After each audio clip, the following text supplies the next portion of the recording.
ఎవరు అనుకున్నారు ఇట్లా అవుతారని? దేశపతి గింతలాగా ఎదుగుతాడని.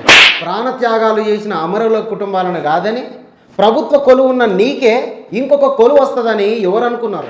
అమరుల త్యాగాలను మీ ఖాతాలో వేసుకుంటారని ఎవరు అనుకున్నారు? కాళోజీ కళాక్షేత్రం కట్టడానికి 10 ఏళ్ళు పడుతుందని ఎవరు అనుకున్నారు?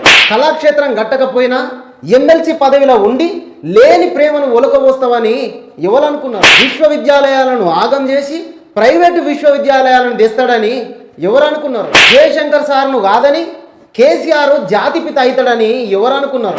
ఆంధ్ర అయ్యగారు చెప్పిండని యాదగిరి గుట్టను యాదాద్రిగా మార్చి తెలంగాణ అస్తిత్వానికి తూట్లు పొడుస్తారని ఎవరు అనుకున్నారు? గద్దరన్నను గేట్ల ముందు కూర్చోబెట్టి అవమానిస్తారని ఎవరు అనుకున్నారు?